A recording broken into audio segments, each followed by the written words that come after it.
Belphegor Bites is proud to bring you today's episode of Horror Movie Talk. Everyone knows how exhausting it can be to perform exorcism after exorcism, which is why 666 Industries has offered the latest in tasty and nutritious granola morsels, Belphegor Bites.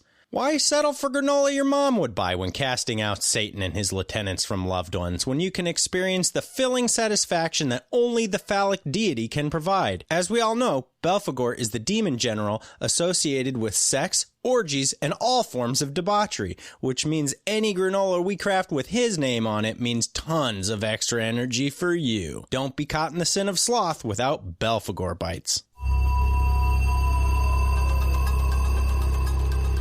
Hello and welcome to Horror Movie Talk, an opinionated and accidentally funny Hoodie Picasso review show. Your panel of expert hosts each week are Dr. Bryce Hanson, who holds a PhD in spookology, and Professor David Day, the foremost expert in scare no-nos. New theatrical releases always get priority, but we also review older horror movies, both good and horrible. Horrible. It's a pun. I'm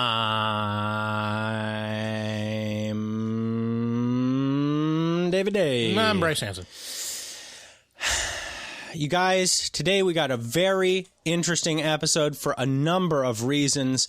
I got Bryce wasted high. He was like, what's happening right now?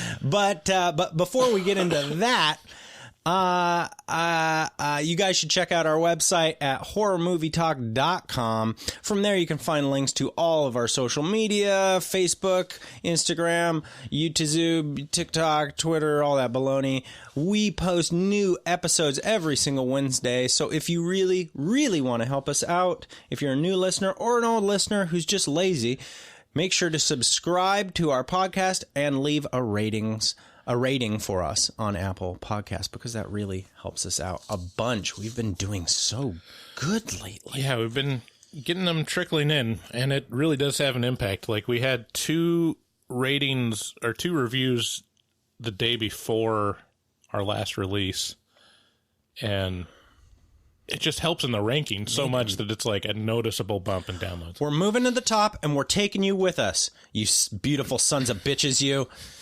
We've got a great show for you today. Today we will be talking about the Exorcism of Emily Rose. This is a Patreon selection. Every month, the Patreon members get the certain tier of Patreon members get the exclusive rights to select and vote upon a movie for us to review. And this month they're actually getting 2, because we didn't do one last month because there are too many theatrical releases. So this month they're getting 2, and this is the first one, The Exorcism of Emily Rose. So if you want to be able to steer where Bryce and I have to talk, then consider becoming a patron on Patreon.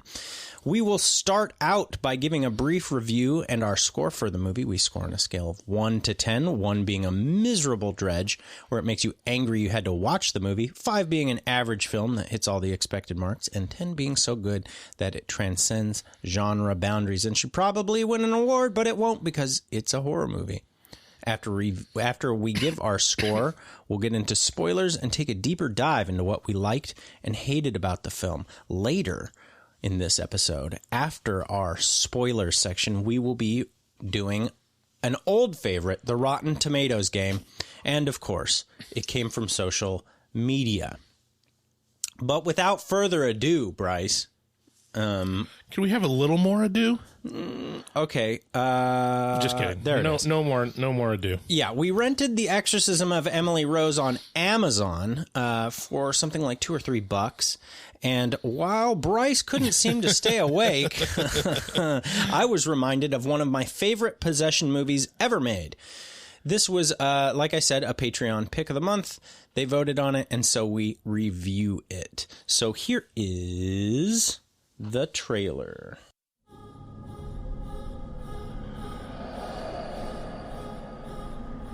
I don't care about my reputation. What I care about is telling Emily Rose's story.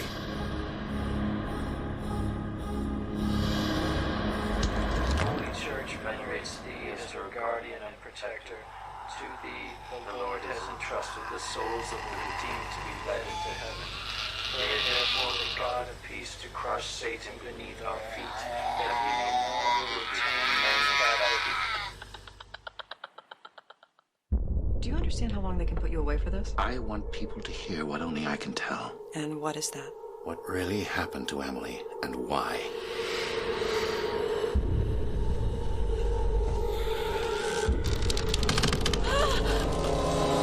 So she believed that her actual possession began that night at the hospital? I think she did. Emily had epilepsy. Father Moore's beliefs are based on superstition. Did Father Moore ask you to give her any medical help? I couldn't help her. Why couldn't you help her? Because there are no injections against the devil. Emily? Hey, can you hear me?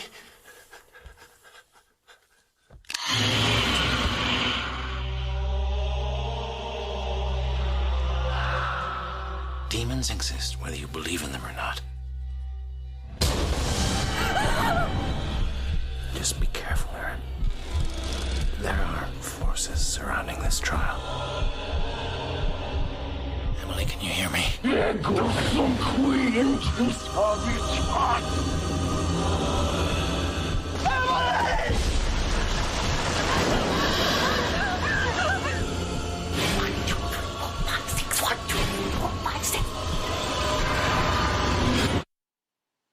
It has begun.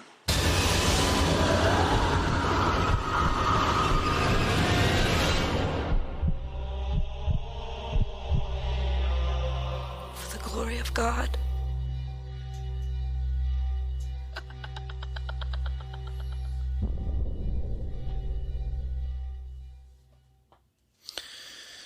The Exorcism of Emily Rose is directed by Scott Derrickson, who also did Sinister and I can't remember what else. And the story is of a court case where the people are prosecuting Father Moore, played by Tom Wilkinson, for the negligent homicide of Emily Rose, played by the lovely Jennifer Carpenter.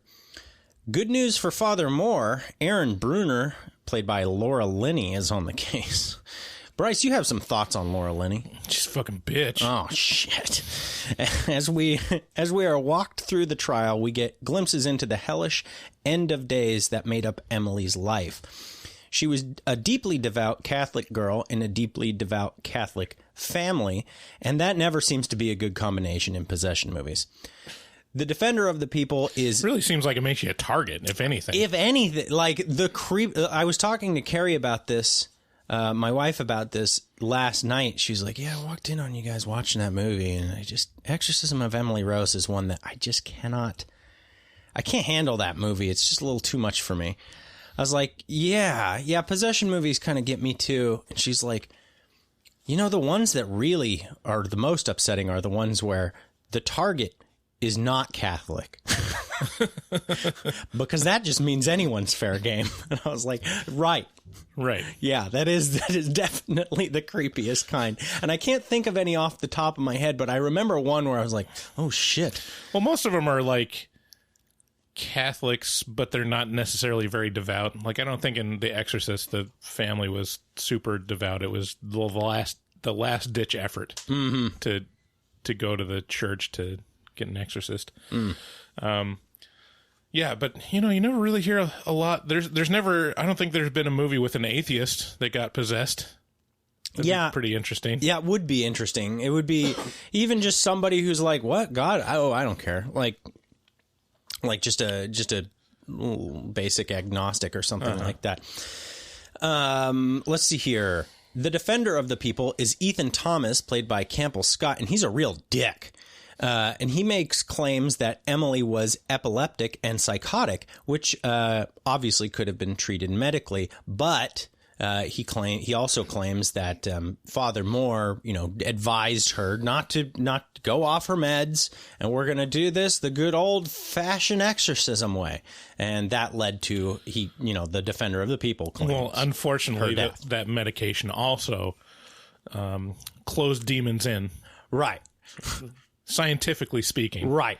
It kept the demons in. Right. Gambutrol is like the Pandora's box of the reverse Pandora's box. The reverse Pandora's box of demon possession. Aaron, the defense. Gambutrol sounds like a one episode character on The Simpsons. I call him Gamblor. Gambutrol. I call him Gamblor, and he comes with giant green claws to scoop up your mother and take her away from us.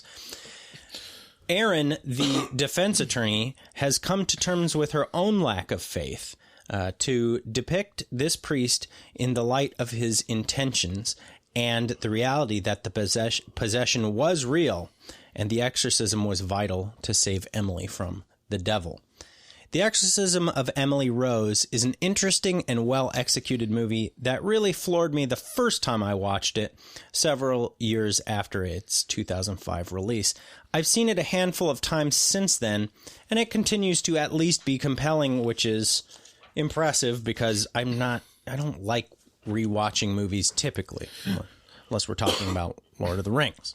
Yeah, so the two movies that we're recording reviews of today is this one and then Wrong Turn, both from the early aughts. Yeah, Wrong Turn 2003. And this one definitely ages better. Explain how.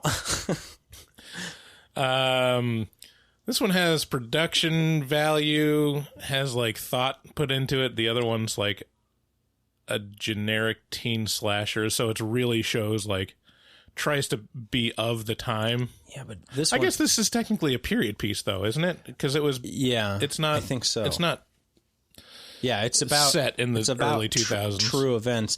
But this doesn't have Eliza Dushku. So right. You're wrong. Yeah. The visuals in this movie work best on the first go-around, so it didn't have the same disturbing impact on me this time as it did my first viewing. I appreciate the new twist on the old classic possession movie, being told from the perspective of a homicide case, which kind of made it much less of a movie about possession and much more of a movie about faith and religion. The defense attorney had her own brushes with the demonic during her trial, which gave the movie stakes in the present as well. This movie respects the audience and shows a lot of restraint in favor of fewer terrifying moments. The result is that these very disturbing scenes have a heavier impact. I'm a sucker for a well-made possession movie, and this is exactly that. What do you think? Yeah, I agree. Of the parts that I saw, it's really high quality. I mean, I'm pretty sure I caught all the actual flashback parts, which are the most interesting.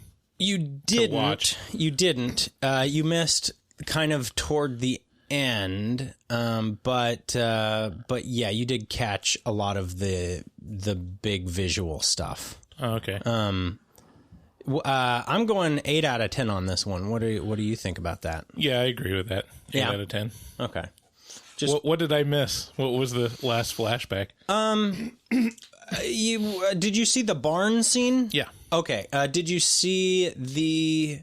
Then it's going to be hard for me to recall because there's a scene where. After the barn scene, but before the closing arguments, where was it Emily in the misty place talking to the Virgin Mary? Yeah. Yeah, I saw that. Okay. So you caught most of it. Sounds like. Yeah. So it sounds like 8 out of 10 across the board from us. This is just a really solid possession movie. That. Yeah, I mean, this is up there. I've seen several and. This feels in the classic realm with The Exorcist. If you're going to watch an exorcism movie, this is definitely one to pay attention to. I can tell you, I can confirm that statement right now because the Rotten Tomatoes game that we will be playing later on is made up of solely of possession movies. Mm-hmm. So it just pits possession movie against possession movie. I did not realize how few and far between solid possession movies there are. There are not Man, and it's a genre that's just has so much potential, and I love it. Yeah, even the ones directly related to The Exorcist are very wildly in quality. Like, Yeah. I think the only one that's worth actually watching is The Exorcist 3. Yeah, the third one. And even that is like, it's not even really about possession so much. It's really? I mean, it's I guess it is. It's not as much about it. Watch those. It's not as much about an exorcism as like a kind of like a serial killer movie is really what it's about. Oh, okay. Like a detective versus a serial killer movie is mostly what Exorcism 3 is. Weird. Well, in any case, hey guys, if you would like to support the show, you should consider becoming a patron over on Patreon. You can get there by going to patreon.com/horrormovietalk, or you can just go to horrormovietalk.com and click on the Patreon link at the top of the page.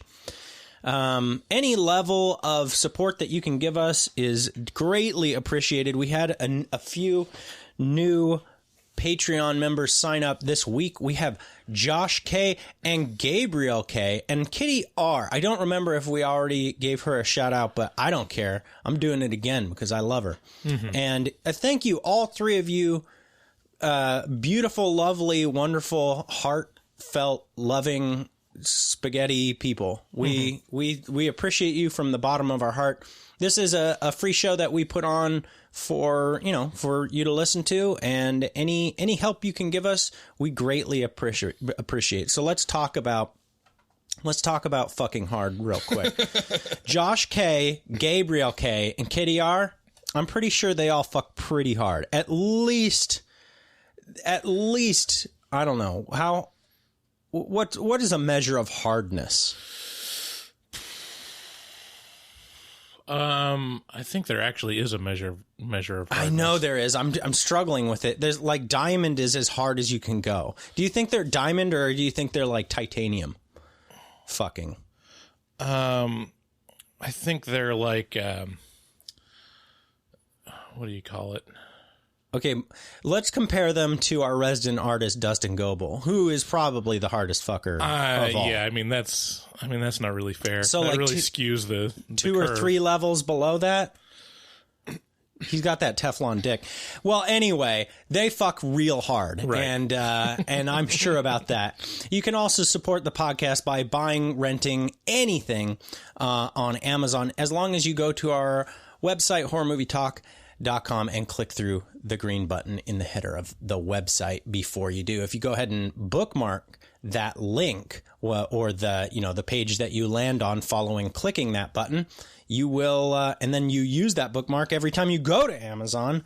Oh my goodness. Then you will, you'll help us out every single time you buy stuff on Amazon. Also, check out our resident artist, Dustin Goebel, who I already mentioned, is a professional artist who fucks hard.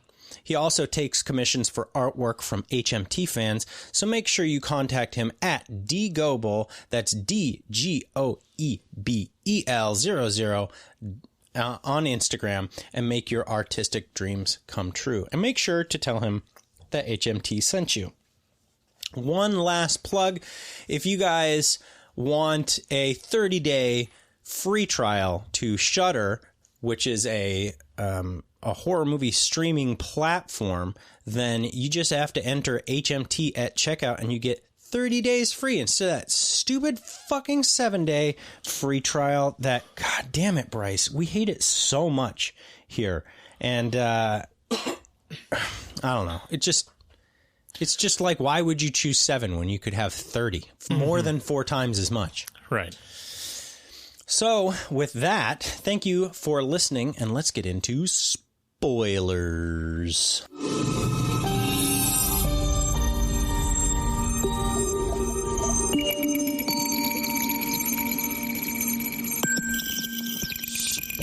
Spoilers. We're getting into spoilers now. Yeah, so there's... Let me think here. I'm trying to think. Some movies are really spoilable, like The Invisible Man, pretty spoilable. I don't think Emily Rose is it? I mean, well, yeah, there's a couple scenes that you could spoil. Yeah. But in terms of what the movie is, it explains in the trailer. Yeah. Like, you know what you're getting into. Yeah. Immediately. Even just with the title. You know, there is an invisible man, and that's what's happening. Yeah. Hey, I have an idea. Why don't we... Do you want to talk about you getting high? Right. Yeah, we should probably talk about that. Okay. How was that? It was... Well, I found that the main effect of marijuana on me is that I get real sleepy. real sleepy. That's the only thing I can point to. I'm not even sure if that's true or not, because I probably would have just fallen asleep normally. Yeah, I offered Bryce some weed. I just have some like middle of the road indica, which is the stuff that it's just kind of, it doesn't make you think real hard. It just makes you sit real hard. And so sat real hard. Bryce sat real hard. And so I said, I just offered, I was like, oh, did you want to have some pot? And he was like, yeah, sure. And then, by the way, it is legal in Washington. Yeah. Just to be sure that I'm not a lawbreaker. Oh, look at you, guy. Just God's laws. Oh yeah. No. Yeah. Wait, is it against God's laws to smoke the marijuana? I don't know. Why would he have made it?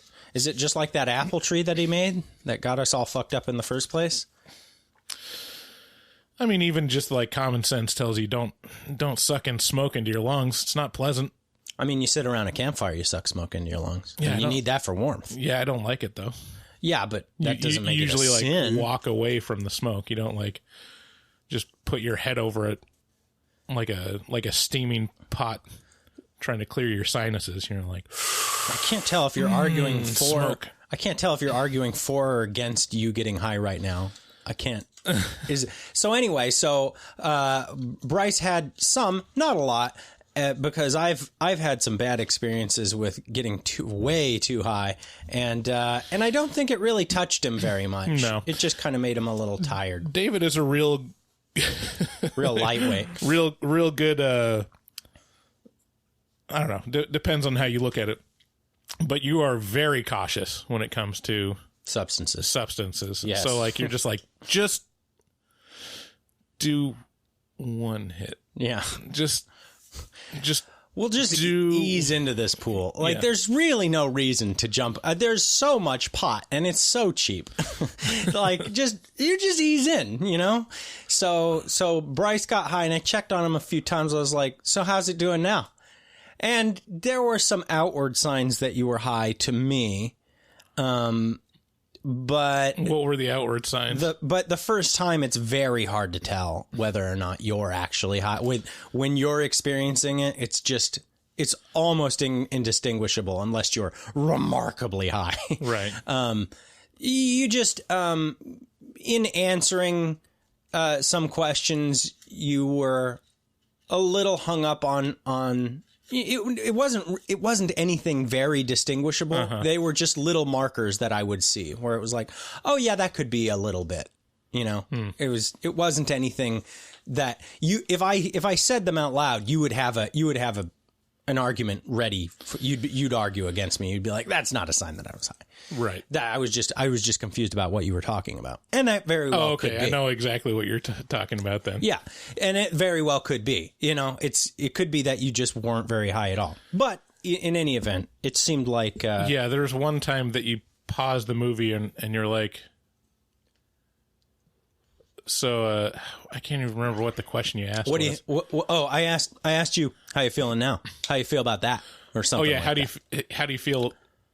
Or like, yeah, how are you feeling? Yeah, how are you doing? And I was like, I mean, it's a movie. I mean, it's fine. Yeah. Like, I don't know what. Oh no, I think you said, did you notice anything or something like that? It was something noticing like, anything. Are you noticing anything? Yeah, I paused the movie. Yeah, and it paused like, on the guy's face. I'm like, is there like a hidden message in this, or like, is there some kind of like background thing that I'm not seeing? And I was like, you fucking stoner, you. You're just asking if I noticed any effect. Yeah. And I was like, I don't know. Yeah, and then he fell asleep. So be that what it is. Would you try it again? Yeah. Okay. Yeah, he said it tasted like dirt, which is fair. Yeah.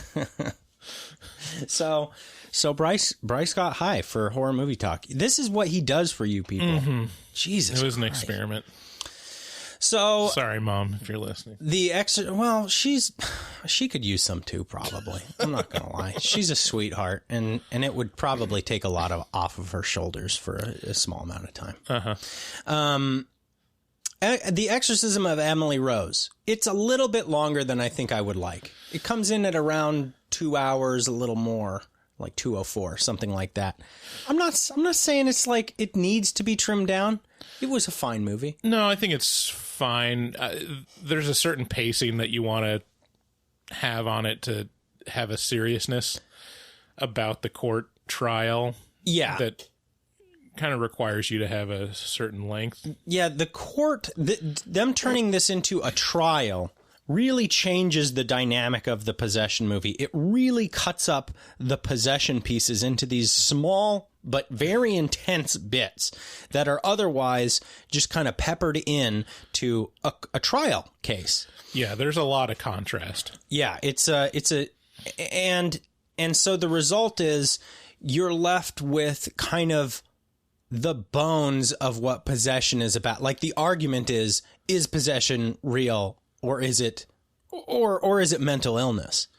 Yeah. And it does two versions of the flashbacks a lot of the time. What do you mean?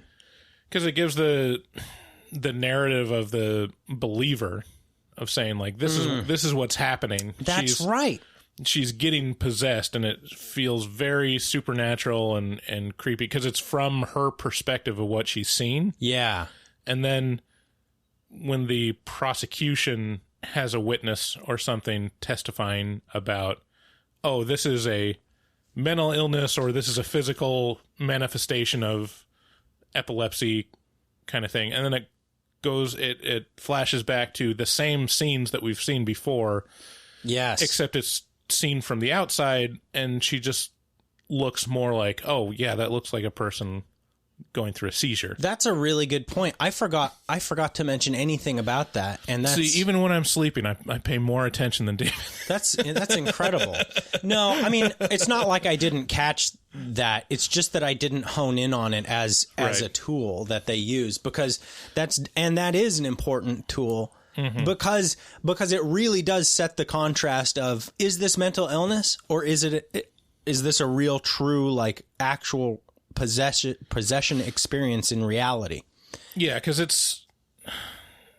it's not completely unbiased by the end of the movie, but there is a bit of ambiguity. Yeah, throughout at least the first half of the movie. Yeah, and it's kind of interesting because, so the prosecution, the guy, the real dick, the guy who, Ethan, I think is his name, is the lawyer for the people who's prosecuting the priest. He claims to be a man of, I shouldn't say claims, that's like whatever it is, shaming him or something like that. But faith shaming. He is a man of faith, so he believes in God. But he's very, very, very committed to his work, and as such, he's like, could we really stack this up to being the devil? So it kind of pits him against his own religion, and then the defense, she's agnostic. She doesn't really feel anything about God or anything like that. And now she's being forced to kind of argue for the existence of not only God, but Satan and demons and possession and all this stuff. So it's a lot. There's a lot of dichotomies that are kind of pitted against each other in the court case in and of itself. So that's pretty interesting. The movie starts out, it's set on we like get an opening shot of a dreary farmhouse, kind of like set. There's a lot of fog in this movie, a lot of foggy fields and like really like kind kind of stunning imagery within the fog, like these big dead trees and stuff like that. So it's set on a dreary farmhouse, and a medical examiner shows up to the house, and he's there because Emily has just died. This is the start of the movie, and he is there to determine the cause of death. And he says he can't say that the cause of death is natural, which is kind of like this weird foreboding statement, because normally when a coroner or somebody like that says, oh, the cause of death isn't natural, they're alluding to murder, which, yes, he is doing that potentially in this, but also it's kind of like a double entendre where he's like, could be supernatural. Supernatural. Dun, dun, dun. The most natural. So, Bryce dislikes Laura Linney. I learned this early in the movie when the credits were rolling, and he's like, that fucking bitch Laura Linney. I was like, whoa, hey, I mean, she looks kind of like Helen Hunt, but I didn't know that was cause for hate and vitriol. Well, it's an inside joke with me and Erin, my wife.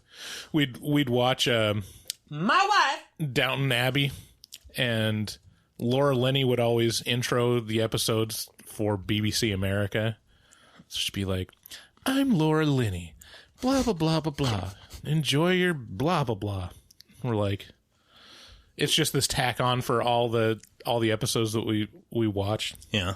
And so we increasingly just got more vitriolic towards Laura Linney to now where just the mention of her name, we're just like, the fucking bitch. I like to, my favorite thing is when people want to, talk to me about boring things that I don't like, is to mock the boring things by feigning ignorance. And the way I do it with Downton Abbey is I call it, oh, you like that Downtown Abbey? Mm-hmm. Just a little change to the name. Every time people are like, it's Downton. I'm like, downtown. It's downtown. Why? What's Downton? So it's in the center of the city, right? Right. It's like downtown, though. Yeah, people hate that. It's great. So, yeah, I say she's a Helen Hunt doppelganger and nothing more. But she does have a little bit of with Laura Linney, there is a little bit of like a, okay, bitch. Like, the way she acts is a little bit, I don't know. She puts a little bit of a curve on the delivery. Was it Laura Linney? Was she the wife in the Truman Show? Yeah. Yeah. That's right. Yeah. It's so hard for me because her and Helen Hunt are almost indistinguishably. Yeah, it's similar. pretty hard. They've got like a real mom core to them. Yeah. Yeah, they're very like 1999 mom. Yeah, like even in their like early 20s, you watch them and you're like, wow, she really feels like a mom. Yeah. Just like got that big mom energy. Yeah. I like that. I think you've just coined a phrase. First of all, big mom energy, and second of all, mom core. Yeah. Like she has a mom core about her. Yeah. That's great.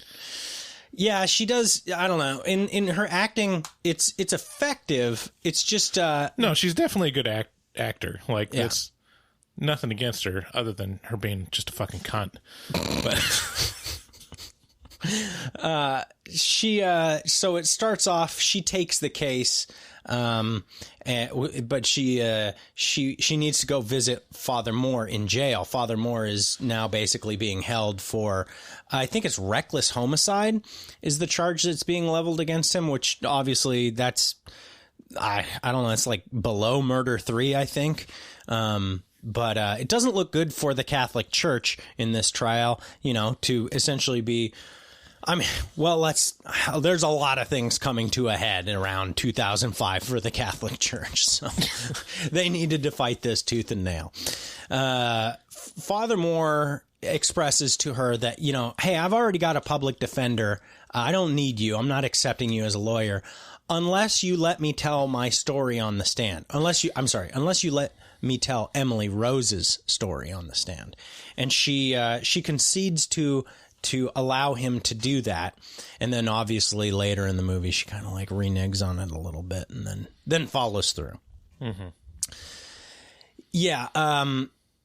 Then at this point, once she takes the case, she starts basically being followed by supernatural phenomena. So maybe you can tell me this. So in the end, what happens with that whole storyline with the lawyer getting kind of affected by supernatural forces? Is that just kind of left out there? I'm going to go nuts. Because it's right on the tip. I think something happens where she like hangs a cross in her house, like some subtlety where it's like, she like. I wish you could have seen David's facial expression. Like she puts a crucifix on the wall, and she like positions it just so with care, like that kind of face.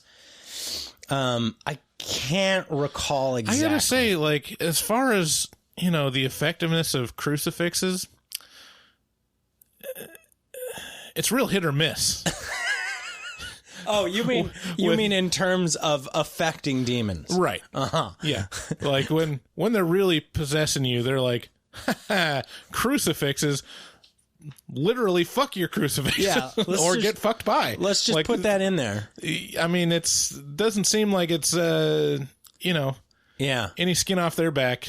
No. To see crucifixes, unless it's placed directly upon them. Crucifix placed directly on the demon, on the forehead. But and then sometimes you hang a cross up, and it's like, oh,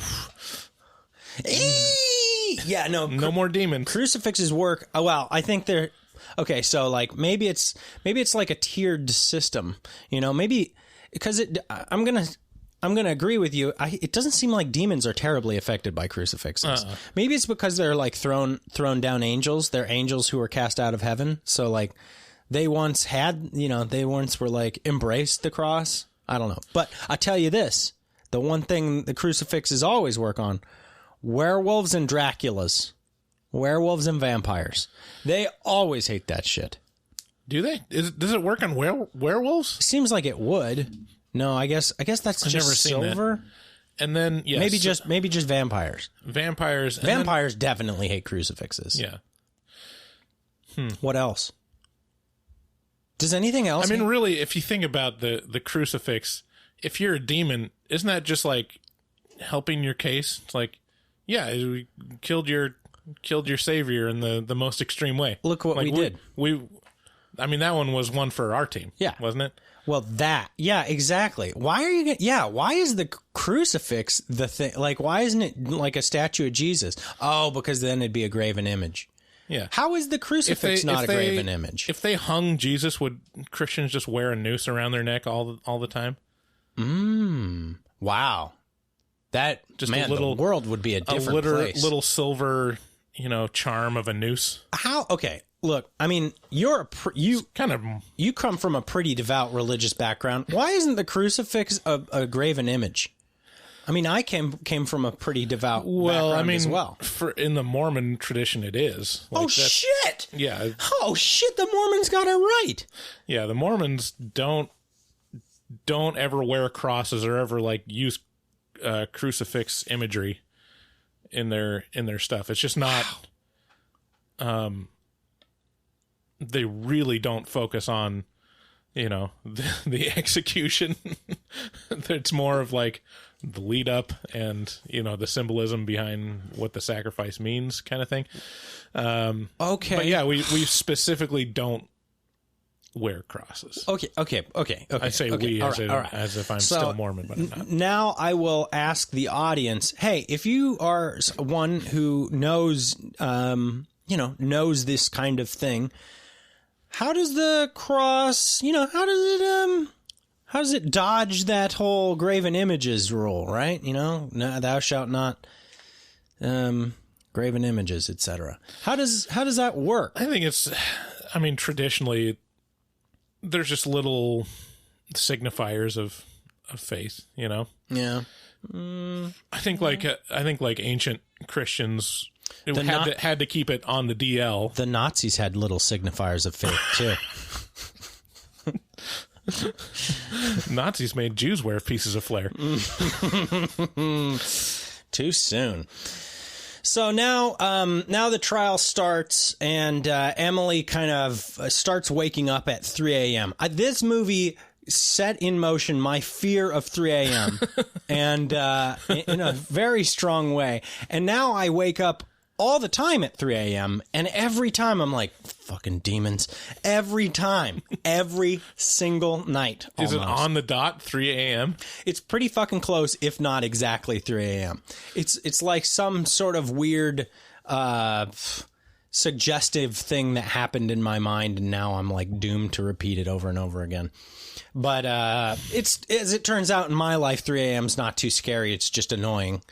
Right. But she starts waking up at 3 a.m., which later we learn from Father Moore is the demonic witching hour. It's the inverse of 3 p.m., which is the hour when Jesus rose from the grave.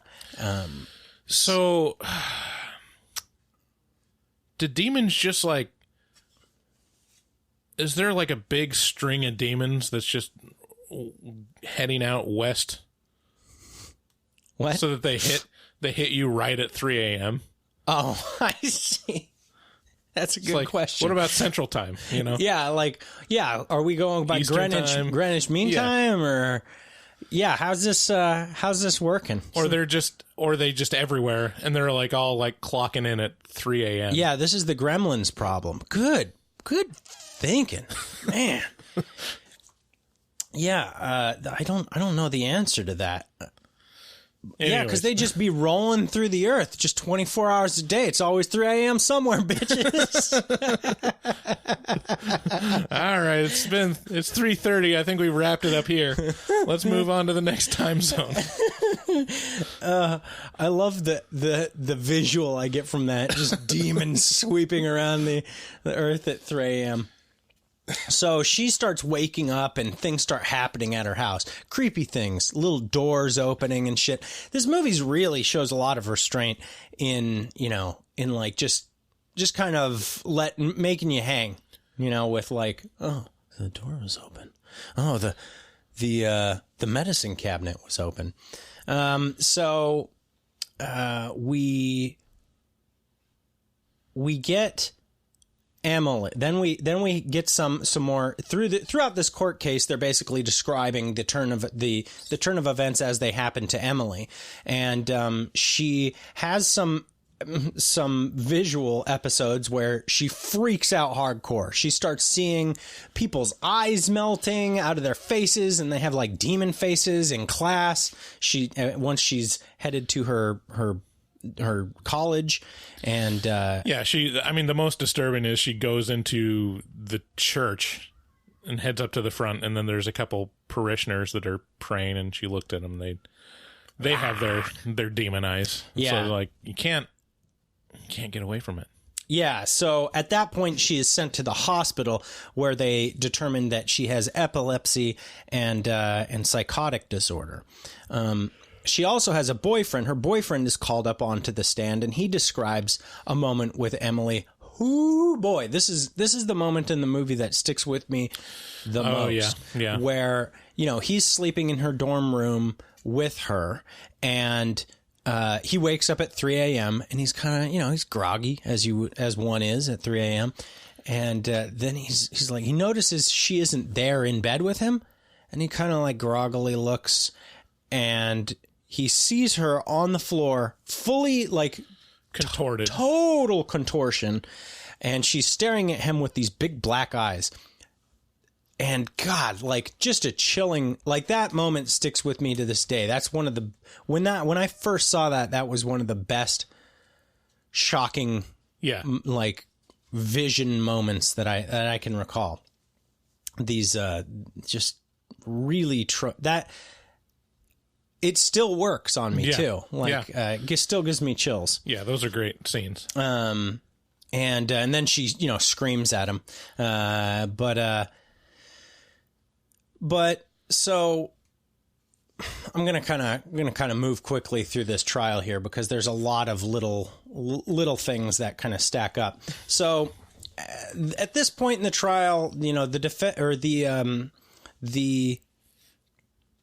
people who are prosecuting seem to be winning the trial, and so at this point, Dr. Cartwright shows up as the defense is kind of floundering to prove their case, and Cartwright is the medical examiner who was present during, you know, her possession. At this point, they've moved Emily back home, back from school, and she's tearing up her childhood room, fully possessed.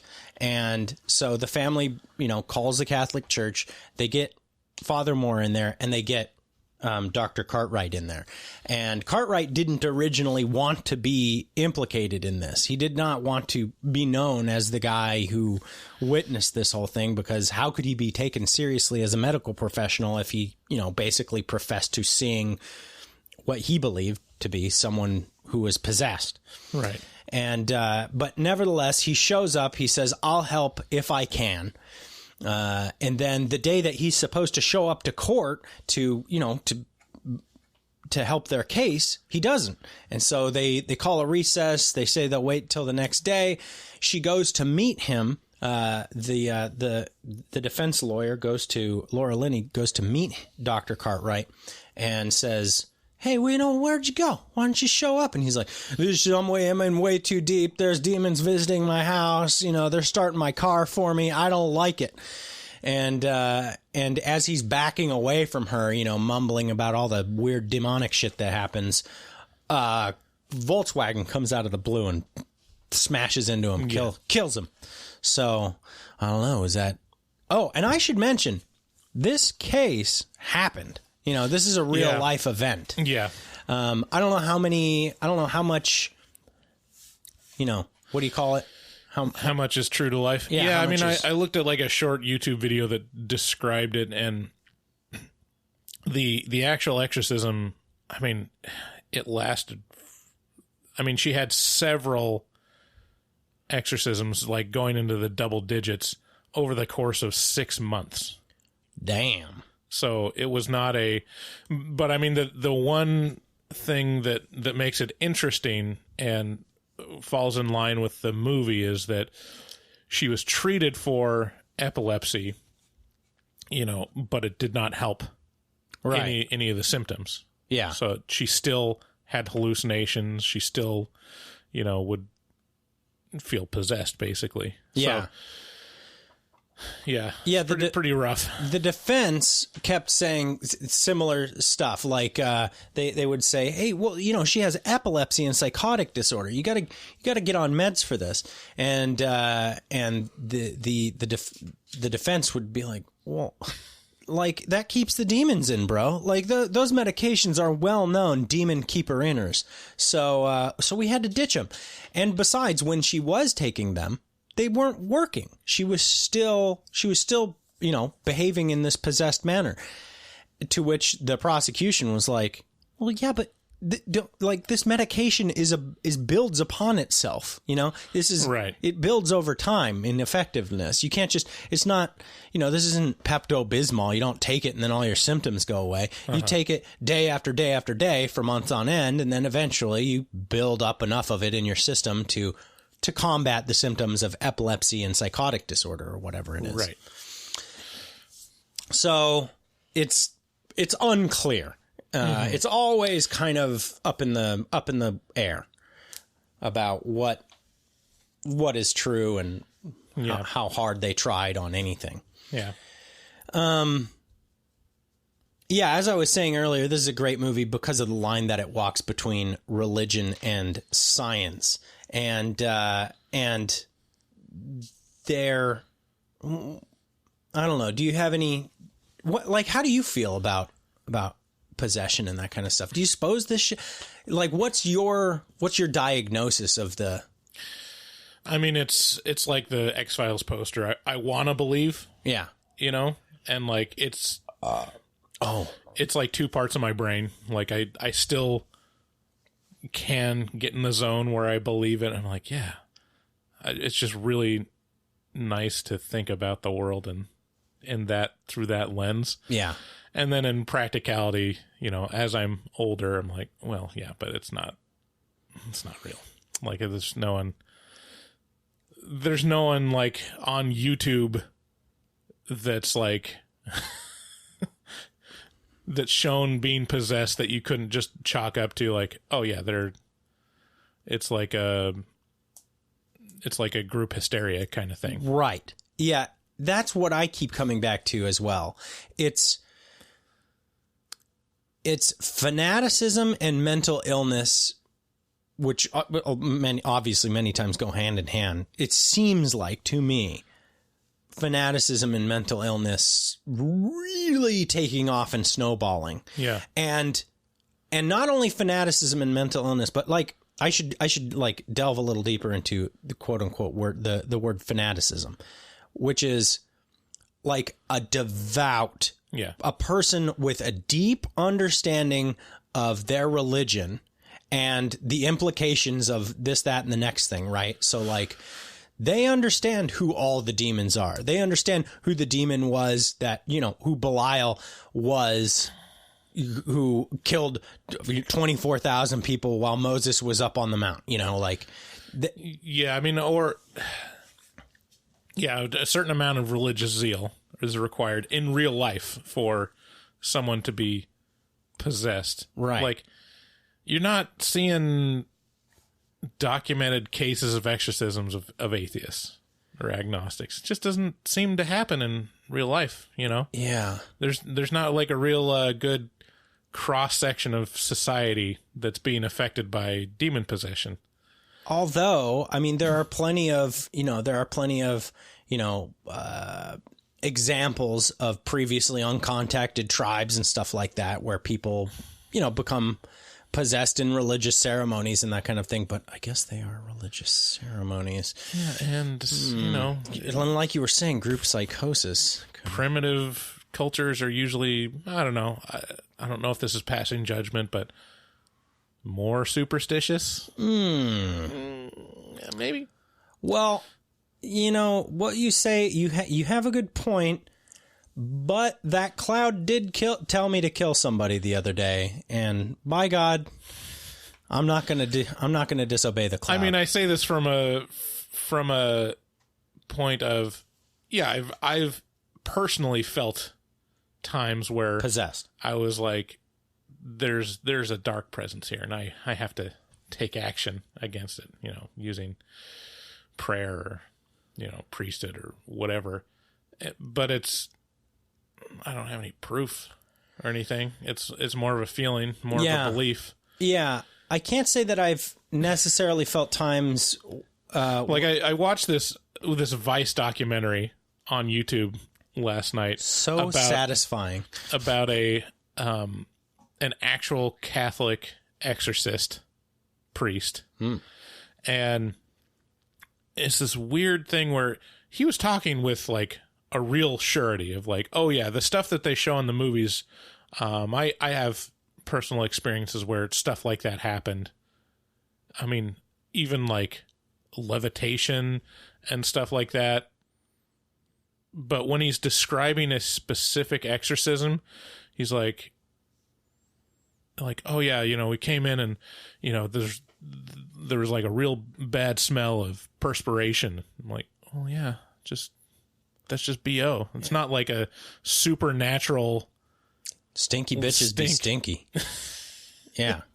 And I don't know. And then I realize in my time in religion, I've encountered people that talk about supernatural experiences with surety of just like, oh yeah, this really happened. It sounds like a physical manifestation happened in front of them. Yeah. And like they were able to basically receive confirmation about the existence of God in that moment.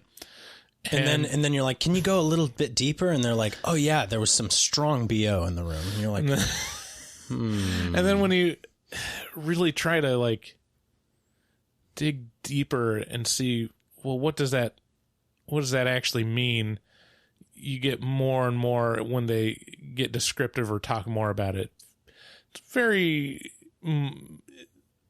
more often than not, it devolves into like, I had a feeling about it, you know? Yeah.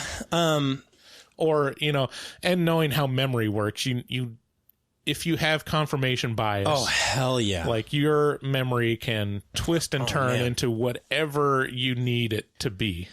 You know, and you know, neither Bryce or I are casting judgment upon you if you're religious or have had experiences like that. I would personally love to hear all of your experiences, but like what you were just talking about, you said how memory works and you know, kind of confirmation bias and that kind of thing. I've been listening to a podcast from CBC Podcasts called Uncover Satanic Panic.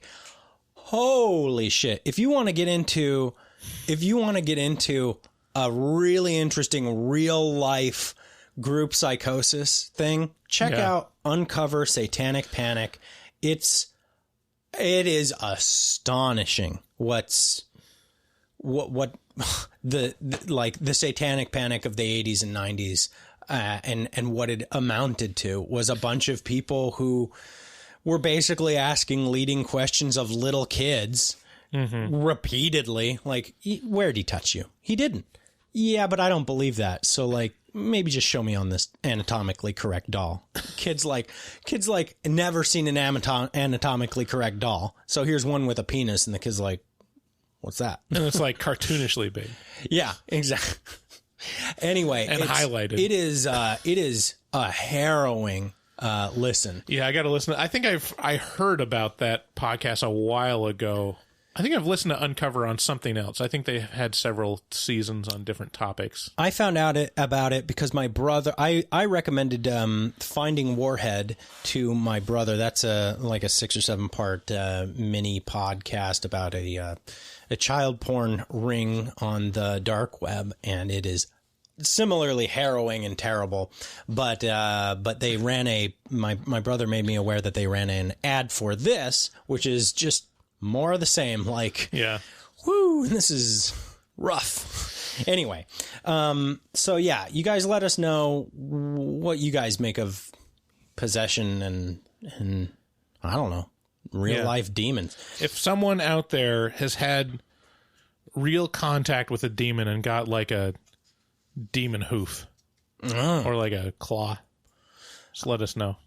I personally, my favorite contact with the supernatural is the erotic kind, right? Like succubus or like incubus. Ghostbusters, like when Bill Murray got sucked off by that one bitch. That was pretty exciting. I remember as a little kid watching that and being like, "Why is she pulling down his zipper? What's happening in his pants?" I kind of want to see that. Why do I get this tingly sensation? So, about 3/4 of the way through the movie, we get to the big barn exorcism, where it starts in the room, and then she jumps out the fucking window. She fucking leaps out the window. We're in a flashback, obviously. She yeets herself out the window. She yeets on out of there, and then she yeets over to the barn, and then she fucking skivs all over that barn, just everywhere. And so everybody races out to kind of contain and constrain her in the barn. And at that point, we learn that there's not just one, not two. There's not even 5 demons in Emily. There's 6 demons in Emily. And I'm going to play a little. Well, it's not terribly little. It's actually a pretty lengthy clip of. This is maybe the most badass scene in the movie, and I will translate the harder to understand parts following this audio clip. So here we go. Lord Jesus Christ, I now command you, give me your name, demon. Names!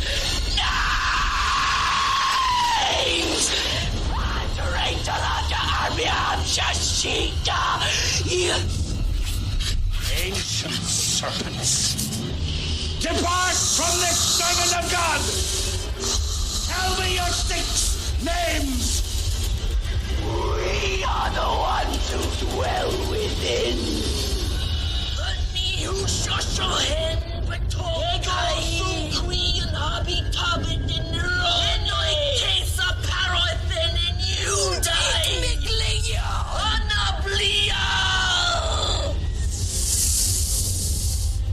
And I am Lucifer, the devil in the flesh. God, that clip gives me fucking Yeah, that was a great chills. scene. The best part of it is when just the little glint in her eyes when it goes dark on her face. Yeah. It's such a nice little touch of just like, yeah, it's so gross. She keeps saying 1, 2, 3. He says, "Give me your name." He's like, she's like, there's not a name. There's 6 of us. 1, 2, 3, 4, 5, 6. And he says, "Give me your names." And she says, names. I am the one who dwelt within Cain. I am the one who dwelt within Nero. I once dwelt within Judas, and I was with Legion. I am Belial, and I am Lucifer, the devil in the flesh. Man, I love that moment. That is so, it's like, Jesus Christ, you got the whole goddamn, everybody's up in there. Mm-hmm. Like, what did Emily do to deserve this? 6, not just, she got the guy within Cain.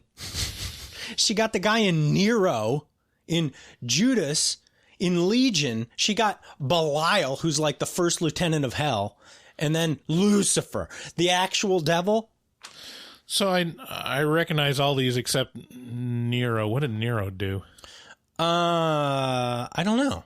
I mean, he was, Was he a Roman emperor? Is that? No, Nero, wasn't he like the Egyptian guy?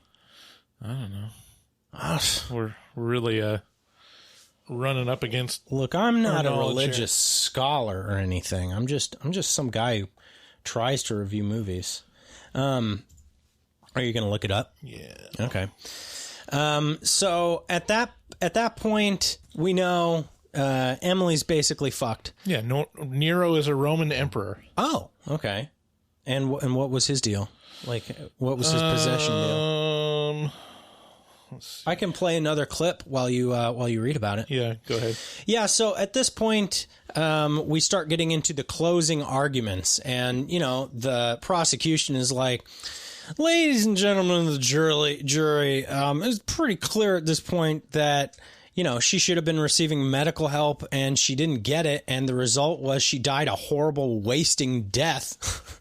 So at least this guy's guilty of negligent homicide. What do you say?" And then Helen Hunt's doppelganger's closing argument is as follows. I love this closing argument. It really drives the point home. I, on the other hand, am a woman of doubt.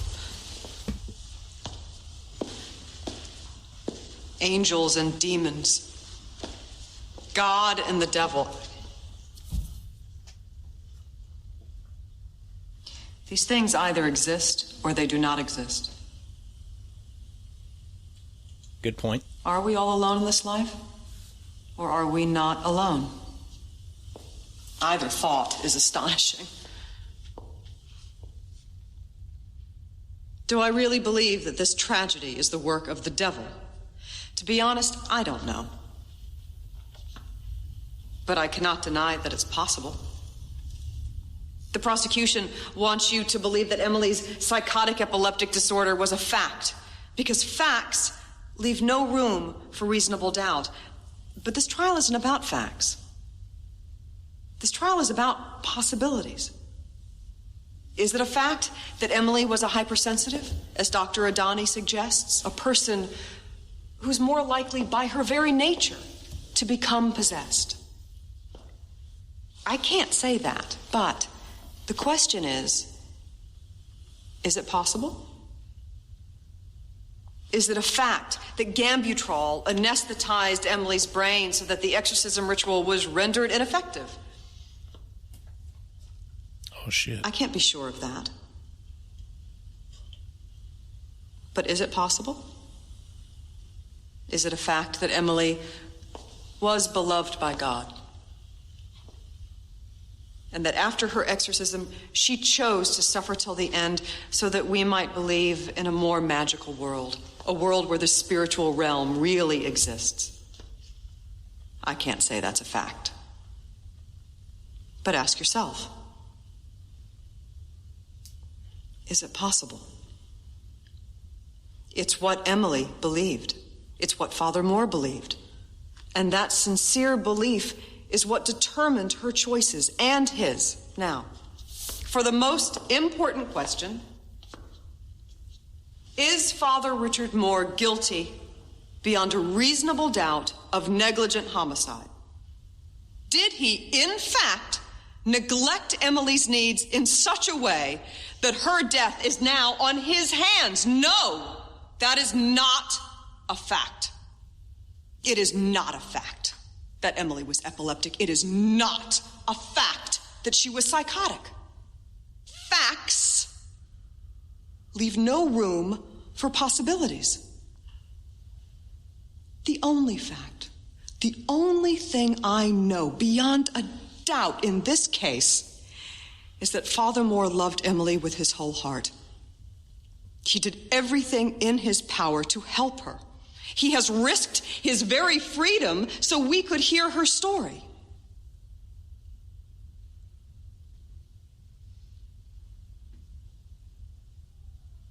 Ladies and gentlemen of the jury, in my job, I sometimes have to defend bad men.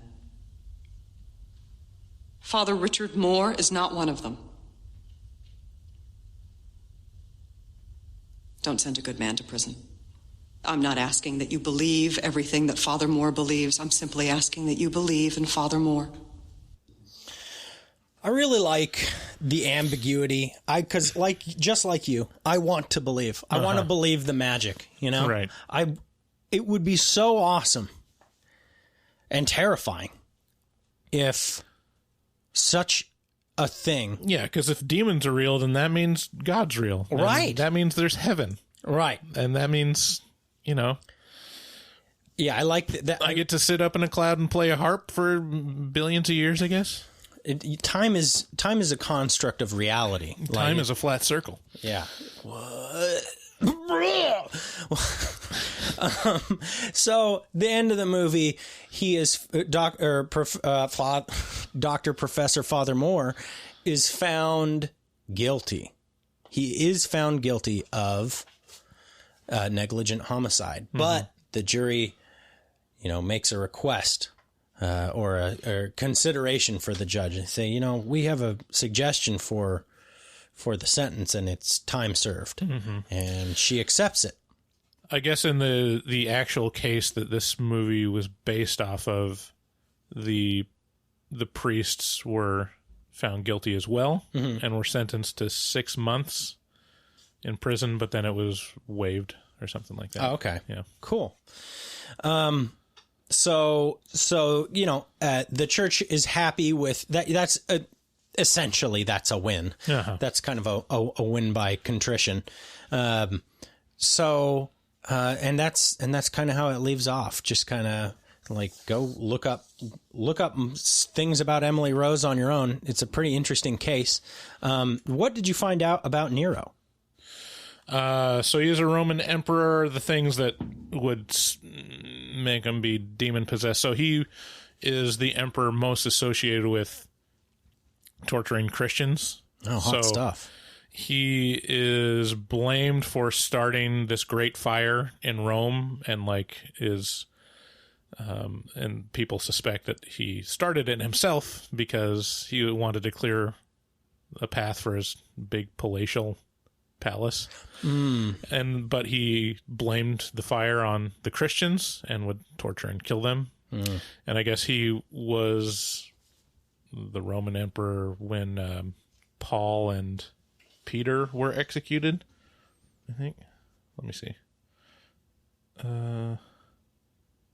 I'm thinking, I keep going Pilate, but he was the guy that put Jesus to death, right? Pilate. Yeah. Where is it? anyways, yeah. So I mean, he was a real jerk. He was a real jerk. So there it is. Final recommendations. Who do you think would like this movie? Yeah, I mean, if you like exorcism movies, this is definitely one to see. Yeah, it certainly is. Like, there's a lot of... Whenever I go see an exorcism movie, I'm always chasing that dragon of The Exorcist. Yeah. The original. It's rough. And it always falls short. Yeah. Like, no, The Exorcist is still kind of the best. Yeah. You know? For sure. And this gets closer than most. It sure does. Yeah, I'd say the same thing. Just, The Exorcism of Emily Rose is a staple good movie, a good horror movie, I should say, that, I mean, it does everything that I want it to do in a different context, which is new and interesting, and it's fun. Also, if you want another demon movie that might have flown under your radar, we reviewed The Wind a while back. That was really good, too. Yeah, The Wind from 2018, I think it was. 2019 or 18. Yeah. And, that was a really interesting... Also kind of ambiguous. And, let's see here. The Devil... What was the first one we did? The Devil with... Or no, not The Evil Within. No. It was Devil's Doorway. Devil's Doorway. Yeah. That was like the first episode you can go ahead and skip that one. Horror movie talk. No, don't skip it. That's important. That's an important...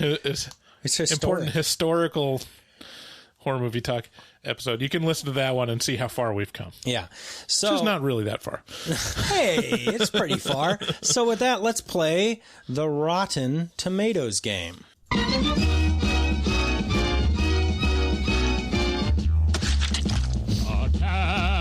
The Killer Tomatoes. Attack of the Rotten Tomatoes. Oh, yeah, I forgot to do the thing. That's okay. The Rotten Tomatoes game is a very fun game that we have so much fun with that we haven't done it in months and months. But it's a game where I pit two movies against each other, and Bryce has to determine which one has the higher Rotten Tomatoes Tatometer score. That's the critical score, not the audience score, the Tatometer score. So this, as I said earlier in the episode, this game is based around possession movies. So without further ado, the first pair... Are you ready, Bryce? I'm ready. Are you ready? You sound like you're about to fucking fall asleep on the end of the Emily Rose episode, like you fell asleep in the movie. Mm-hmm. Okay. So here we go. Before we go, actually... There's been some extra burp talk. Like, Bryce, I think I'm going to take a stand and say fuck burping. Fuck burping? And fuck you. You're not going to belch anymore? No. I'm a no belcher. I'm telling you, every time we talk about people criticizing belches, like people come out of the woodwork and they're twice as many people come out and say like I want the fucking belches. Yeah, they're like it gets me off. I love it. Yeah, so it's a tough one, but I got to say I've been belching for a while. I'm going to try abstaining. So the first matchup in the Rotten Tomatoes game is Exorcist II: The Heretic from 1977, or I should say against The Right with Anthony Hopkins from 2011. Which do you think has the higher Rotten Tomatoes Tatometer score? I've never seen either one, but I do know a little bit about Exorcist II just from seeing the Red Letter Media review of it, and it looks like it's a hot dumpster fire. It's like goes into the sci-fi elements somehow. Oh, cool. What, like spaceships? I don't know. It was kind of like, I can't remember. Okay. But we'll have to watch it. We'll have to do all the Exorcists. Yeah, we do have to do that. I'm going to say The Right. It's got Anthony Hopkins in it. It's probably not a great movie, but I bet it gets a little more respect than Exorcist II. I have seen The Right. It is bad. Oh. Bad. But it is still better than The Exorcist II: The Heretic. It's 21% fresh versus 15% fresh for The Exorcist 2. Okay, so you're 1 for 1. Good job. All right. Okay, so our next pairing is, you're going to notice a little bit of there's a thing going on with the Exorcist franchise here, because frankly, there are not a lot of possession movies, which is weird to me. I mean, there are not a lot of notable ones. There are a fucking ton of possession movies. Yeah. Okay, so the next pairing is The Exorcist 3 versus The Last Exorcism. Exorcist 3 came out in 1990. The Last Exorcism came out in 2010.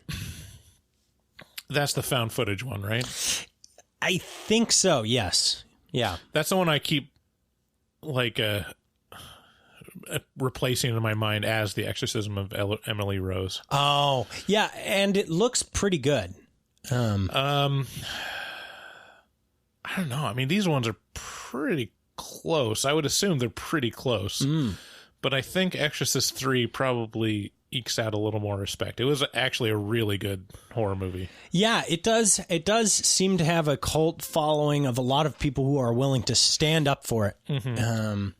But unfortunately, you are incorrect by a wider margin than you might think. 13 points. So it's The Exorcist 3 is 59% fresh versus I thought fresh was like above 60. I'm just going 59%. Okay. The Last Exorcism is 72%. Huh. Yeah. Yeah. Yeah.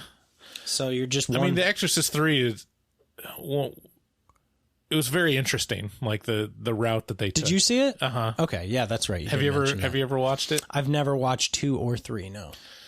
Yeah, it's pretty cool. It's basically the spirit. So there's a serial killer that George C. Scott convicted and was executed, I guess. But then his spirit, but then a bunch of these murders happened that had all of the fingerprint of this serial killer. Like it had all of his touches on it. Yeah. Like all the things that he would do. Yeah.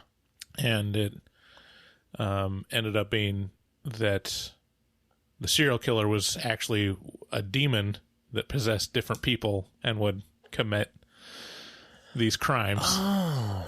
You remember that movie with Denzel Washington? Yeah, Fallen. Fallen. So good. That was the fucking baddest ass movie ever. Yeah. Yeah, that sounds similar to Fallen. Yeah. So it's it's like a really good premise. It doesn't focus as much on the exorcism, and the exorcism that happens in it feels pretty tacked on. Like the studio execs are like, I mean, we gotta have a fucking exorcism in Exorcism 3, right? I mean, just put it in. And so it's like, boom, priest, exorcism. All right. Check. Done. Yeah. Okay. So you're 1 for 2 now. All right. So our next pairing is the movie we're reviewing, The Exorcism of Emily Rose versus The Devil Inside. The Exorcism of Emily Rose came out in 2005. The Devil Inside came out in 2012. You know, we had a little brush with the director from The Devil Inside recently with Brahms the Boy 2. Okay, so it's definitely The Exorcism of Emily Rose. Same director. I shouldn't have said that out loud before you chose. But yes, you're definitely right. The Exorcism of Emily Rose got only a 44%. 44%. Really? Yes. Which blows me away. Yeah, that's not fair. And then The Devil Inside. Predictably, I can't remember his name now, but fuck, is he a bad director? Devil Inside got a 6%. 6%. Okay, our next pairing is, so now you're 2 for 3. Our next pairing is The Conjuring versus The Exorcist. I mean, well, first of all, is The Conjuring a possession movie? Yeah, kind of. I mean, the house is possessed, kind of. And I think, yeah, there's no, like, exorcism within it, but it is just scraping the bottom of the barrel. Yeah, I mean, I gotta say, it has to be The Exorcist. You are wrong. Oh, that is retarded. Whoa, you're R-worded. The Conjuring has an 85%, and The Exorcist gets an 84%. Does that make any sense at all to you? No. I mean, The Conjuring does seem to be about an 85 to me. Like I'd sign off on that score. Yeah, I mean, The Exorcist should be way higher than that. But The Exorcist should be in like the 90s. Yeah, at least. high 90s. That movie still has iconic movie. Still has a huge impact. Yeah, it's like it's the one that's mentioned. It's not even Rosemary's Baby. It's The Exorcist. Right. Well, you know, good horror movies like Alien and The Exorcist. It's like that's it. Yeah. Okay, and then so now you're 2 for 2. So this is the true tiebreaker, or you're 2 for 4. So our last pairing is The Possession from 2012. And that's paired against Stigmata from 1999. Did you see either one of these? Sorry, wait, what was the first one? The Possession from 2012 versus Stigmata from 99. Did you see either one? I feel like I might have seen Stigmata, but like kind of slept through it. That had, did that have Kevin Bacon in it? I don't know. I had... Oh, it was, what's her name? Yes. Brittany Murphy? No. Well, I don't know if it had Brittany Murphy. It had, God damn, this is going to drive me absolutely bonkers. Hang on. I'll look it up while you debate. Okay. Possession and Stigmata. I mean, I don't feel either one of these gets any respect. I'll say Stigmata because I know about it. You are... incorrect. You lose the Rotten Tomatoes game. The Possession from 2012 has a 40%, and Stigmata has a measly 21%. Ooh. And Stigmata starred Patricia Arquette. Oh. That's who I was thinking of. It also had Patrick Muldoon. There was 2 Stigmata movies that came out at the exact same time. Oh. There was Stigmata, and then there was Oh yeah, one. I can't remember what it was. Yeah, that's right. Do you remember when the Catholic scandal, touching tens of millions of children for a long time? When that happened, when it came out? Yeah, for like thousands of years and up to now. Right. Yeah. When did we find out about that? I mean, it was. Before I went on my mission, because I know that there was a lot of heat on like anyone that was considered a minister. Like 2003 or 4 or something like that? Before that. Oh, really? It was like 2000s or before.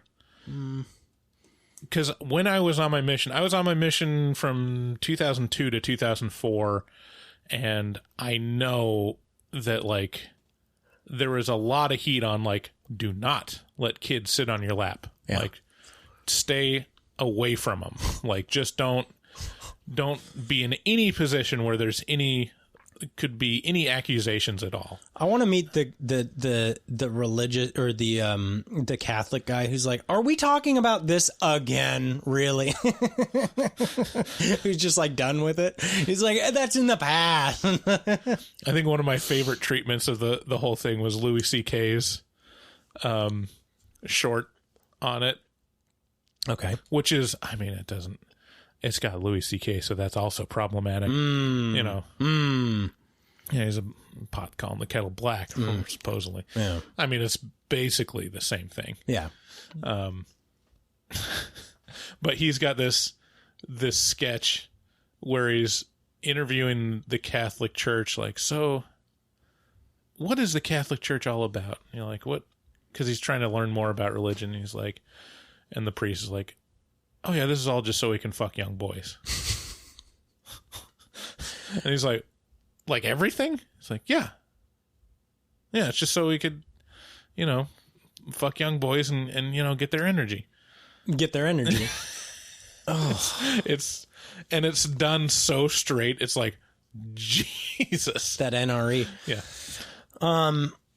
Okay, so we're going to do a little bit. So bad job at Rotten Tomatoes. All right. Let us know if you beat Bryce. To be fair, all those movies sound the exact same to me. Yeah. So maybe not so bad. So, but now we're going to do It Came From Social Media.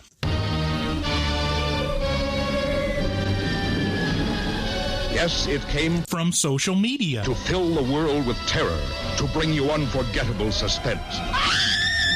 What was it? Where did it come from? Who were the all-powerful creatures it brought from social media? And what did they want on Earth? So It Came From Social Media, as you may or may not guess, is a little bit where we talk about, people who reached out to us on social media over the last week. Or reviews or whatever. Reviews, Patreon members who talk to us, people who talk to us on Facebook or Twitter or anything like that.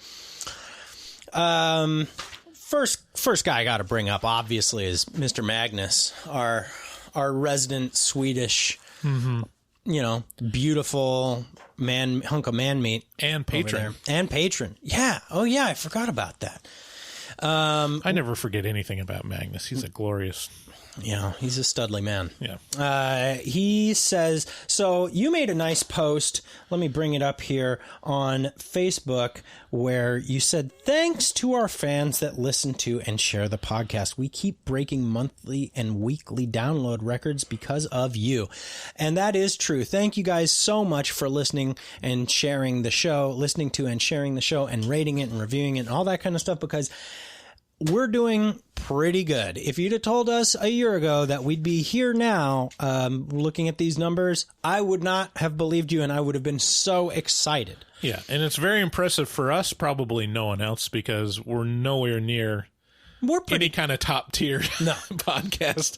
Like, there's plenty of horror movie review podcasts that are... No, but a year and a half in, we're not doing bad at all. No, we're doing pretty good. Not doing bad at all. And it's a pretty consistent slope to, improving slope. And to that, thanks, Magnus said, it was an accident. There was a couple good GIFs and stuff on that post. Yeah, I got them right here. Inez R. said to that same post on Facebook, she said, new listener this past month and have been listening to your older stuff. You guys are great. Love your games you guys do. I think that was on that same post, or maybe that was a message to us. No, yeah, that was on that post. To which I responded, we love you, Inez. Thank you for reaching out, and don't be a stranger. And that I stick by that. Josh King sent the best GIF I've ever seen to us, which was a GIF of Adam Driver in the movie The Dead Don't Die saying ghouls. Ghouls. Ghouls. Ghouls. Ghouls. Ghouls. Yeah, I mean, it was just the text, but you could hear it. I could hear that GIF in my head so perfectly that thank you very much, Josh K. He's also a new patron. So, and of course, our staple Facebook dude, Stephen Michael, it says hashtag hoodie Picasso. We're not worthy. We're not worthy. I love Stephen because I can count on him to be on every post. Yeah. He's a super fan. Yeah, he's a staple.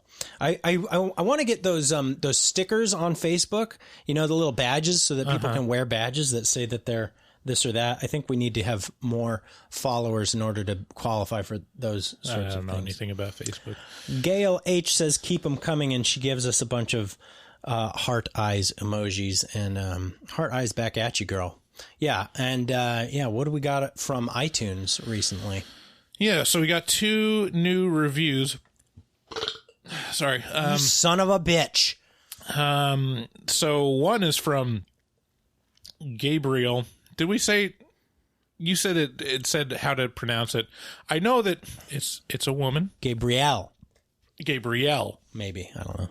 She said that she was named after Peter Gabriel. So, Gabriel. Yeah. Anyways, she... is a new patron as well, but she also left a review on Apple Podcasts. She said it's titled Great Show. So much fun to listen to, very thorough reviews, and these guys are so funny. And then another review, Eve Driver on Apple Podcasts, titled Love Horror Movie Talk. And they say, I can't believe it's taken me this long to rate and review on iTunes, considering how much I love Horror Movie Talk. Keep up the awesomeness, guys.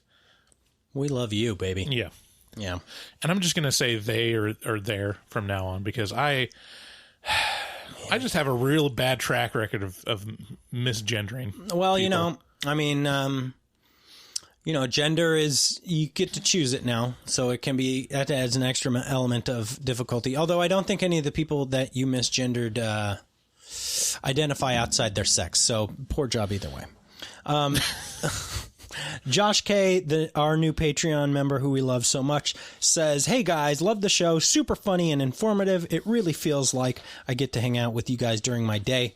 I drive a truck for a living, and having entertainment like this makes a world of difference. I also struggle a lot with anxiety and depression, so laughing with you guys really helps my mind off all the crappy stuff. Thanks for doing this podcast, and be careful that you don't get involved in any tragic boating accidents. To which Bryce replied, would you like to read your reply there?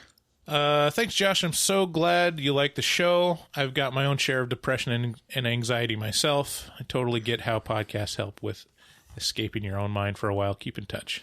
Yeah, we're both kind of head cases over here, so if you guys ever want to talk about that kind of stuff, well, first of all, consider becoming a Patreon, because you get to sit in on our therapy session every week. And then second of all, the Afterpod. And then second of all, just reach out to us and talk to us, because it's very cathartic. It's very cathartic to talk about your hang-ups. Yeah. And I think it's starting to become our brand. Mm-hmm. Like, that's a pretty recurring thing. Like, you are definitely not alone in suffering from, mental illness, because a lot of our listeners mention like anxiety or depression problems. I think everybody has anxiety. And everyone, and depression, you gotta have, to an extent. You got to have problems if you're listening to Horror Movie Talk. You're really scraping at the bottom of the barrel. Really fucked in the head, guy. Speaking of which, Max A says, hi guys, recently started listening to the podcast, and I wanted to thank you guys for helping me out. I just got out of a relationship with a girl who I would watch a lot of horror movies with, and that's rough. And since our breakup, I haven't felt any joy from horror movies, because they would just remind me of her. However, when I started listening to you guys talk about some of my favorite movies, it really helped me to be able to enjoy something that I've loved for a long time. Thanks for picking me up when I was down. I really appreciate it. Side note about the burping in podcasts. I don't care what anyone else says. I think we need more burping. Max, you're a good man. Yeah. Things will get better. I promise you, you're going to find that that big titty goth bitch that you deserve. And she's going to watch horror movies with you, and it's going to be great. Yeah. Yeah, we're glad to be Max's rebound podcast. Yeah, hardcore. Like, I spread my cheeks to you, sir. What the fuck? Jessica C, who's a longtime Patreon member. Was that an offer? Like, let's hold on. Let's not move on from this. No, it's a salute. Were you presenting? No, it's a salute. Yeah, it's the brown star salute. No, thanks. You've heard of a 21 gun salute? This is just a 1 gun salute. Blurg. Jessica C, longtime Patreon member, she pointed out that if Bryce and I are a little gay, so in our last episode was The Invisible Man, and talked a lot about Aldous Hodge, which I kept saying the wrong name. We have a little bit of a crush on him because he's just a hot hunk of man meat. And she said that if Bryce and I are a little bit gay, a few percentage points gay, that just makes us bisexual. I was like, damn, nigga, what you doing out here with all this ass? So I don't know. I guess that makes us bisexual.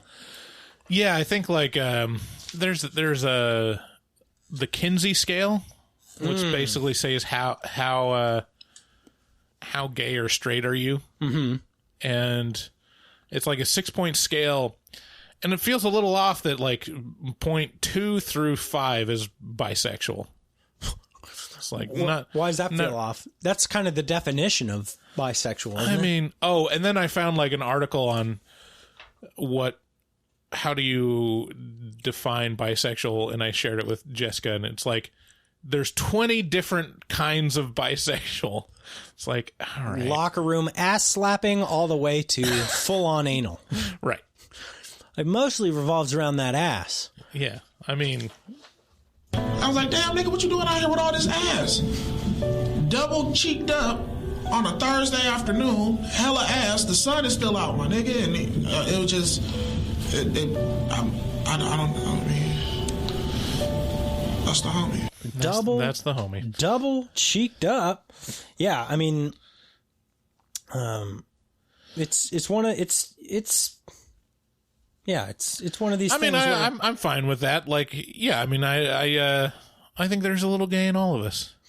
Oh, for sure. Especially a lot in you. You know, Sabrina, don't just stare at it. Eat it. Yeah, you just gotta eat it. Anyway, guys, thank you so much for listening to another episode of Horror Movie Talk. We sure do appreciate it when you like, share, subscribe, and all that baloney. Especially if you rate us on iTunes or Apple Podcasts. That helps us out a tremendous amount. If you guys would like to support the show, do consider becoming a Patreon member. Also, consider surfing to our website at horrormovietalk.com, clicking either one of the links at the top, Patreon or Amazon. And when you buy things on Amazon, after you use that link, you are going to be, any purchase you make is going to be helping out the show. So we sure do appreciate that. And, make sure to check out Dustin Goebel at dgoebel00 on Instagram. That's at DGOEBEL. Two L's? Try out both. At dgoebel00 on Instagram and make all your artistic dreams come true. And finally, if you would like to have a 30-day free subscription to Shudder, that's shudder.com, SHUDDER.com, then just enter HMT at checkout, and that'll get you a 30-day free subscription instead of that stupid fucking 7-day free subscription that we hate so much. And with that, we'll see you next week, guys. We love you. Bye-bye. Bye.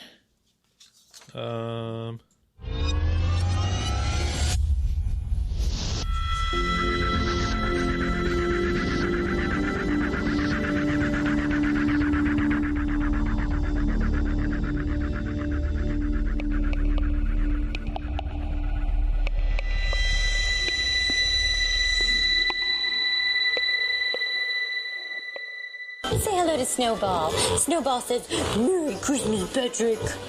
What is it? It's a little baby piggy wiggy, isn't it? It's a Vietnamese potbelly pig.